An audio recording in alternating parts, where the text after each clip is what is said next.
దేవునికి స్తోత్రాలండి. నా పేరు విజయ. నేను వెస్ట్ గోదావరి ఆచంట మండలం కరుగురమిల్లి నుంచి వచ్చానండి. 2025వ సంవత్సరంలో ఫిబ్రవరి నెలలో దేవుని సన్నిధికి వచ్చాను నేను. ఆ రోజు నేను దేవుని సన్నిధిలో ప్రార్థన చేస్తుండగా అయ్యగారు వాక్యం చెప్పారు.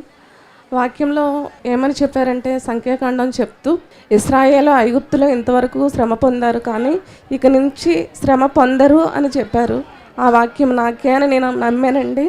అలాగే ఆ టైంలో అయ్యగారు ప్రార్థన చేస్తూ, నువ్వు సంతానం కోసం వచ్చావు కదా, ఇది ఫిబ్రవరి నెల, నీకు మార్చి ఏప్రిల్ నెలలో నువ్వు తప్పకుండా కన్సీవ్ అవుతావు, నీకు ఒక 12 బిడ్డను దేవుడిస్తున్నాడు అని చెప్పారు.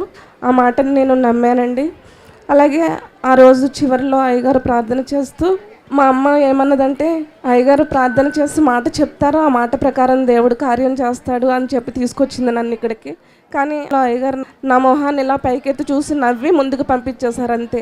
నేను ఇంటికి వెళ్ళిన తర్వాత మా అమ్మని అడిగాను, అమ్మాయి దేవుని వాక్యం ఇలా వచ్చింది అంటే, దేవుడే అయ్యగారి ద్వారా అక్కడ మాట్లాడేశారు కాబట్టి ఇంకా నీకు కార్యం జరుగుతుంది, నువ్వు నమ్ము అంతే అని చెప్పి మా అమ్మ చెప్పిందండి. నేను కూడా అలాగే నమ్మాను. అదే రీతిగా అయ్యగారు అన్నట్లుగానే మార్చి ఏప్రిల్ అని ఆయన అన్నారు. అలాగే ఏప్రిల్లో నేను కన్సీవ్ అయ్యానండి. దేవుడు ఒక మగబిడ్డని నాకు అనుగ్రహించాడు. ఇది నా జీవితంలో గొప్ప కార్యము కాబట్టి ఇది గొప్ప సాక్ష్యము. నాకు మ్యారేజ్ అయ్యి 7 సంవత్సరాల తర్వాత ఈ బిడ్డను నాకు దేవుడు ఇచ్చాడంటే ఇది చిన్న సాక్ష్యముగా నేను చెప్పట్లేదు. ఘనమైన కార్యము దేవుడు చేస్తాడు కాబట్టి ఇది గొప్ప కార్యము, కాబట్టి ఇది గొప్ప సాక్ష్యముగా నేను చెప్తున్నాను.